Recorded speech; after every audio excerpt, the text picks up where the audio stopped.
Exodus chapter 21, verse 12. Anyone who strikes a man and kills him shall surely be put to death. However, if he does not do it intentionally, but God lets it happen, he is to flee to a place I will designate. But if a man schemes and kills another man deliberately, take him away from my altar and put him to death. Anyone who attacks his father or his mother must be put to death. Anyone who kidnaps another and either sells him or still has him, when he is caught, must be put to death. Anyone who curses his father or mother must be put to death. If men quarrel and one hits the other with a stone or with his fist, and he does not die but is confined to bed, the one who struck the blow will not be held responsible if the other gets up and walks around outside with his staff. However, he must pay the injured man for the loss of his time and see that he is completely healed. If a man beats his male or female slave with a rod, and the slave dies as a direct result, he must be punished. But he is not to be punished if the slave gets up after a day or two, since the slave is his property.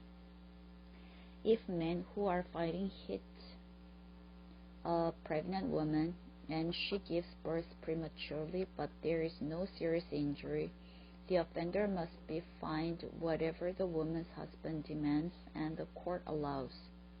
But if there is serious injury, you are to take life for life, eye for eye, tooth for tooth, hand for hand, foot for foot, burn to burn, wound for wound, bruise for bruise.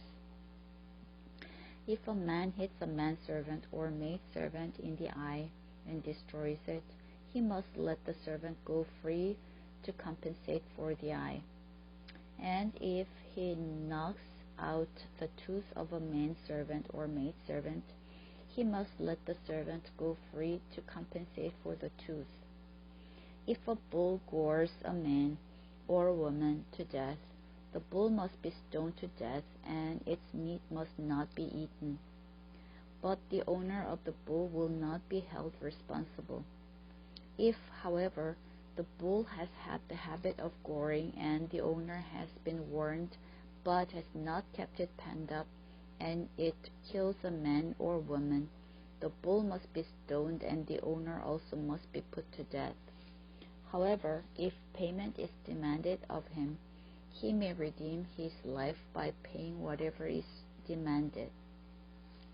This law also applies if the bull gores a son or daughter.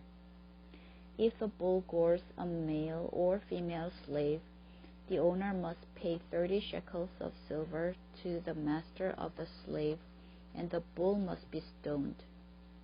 If a man uncovers a pit or digs one and fails to cover it, and an ox or a donkey falls into it, the owner of the pit must pay for the loss.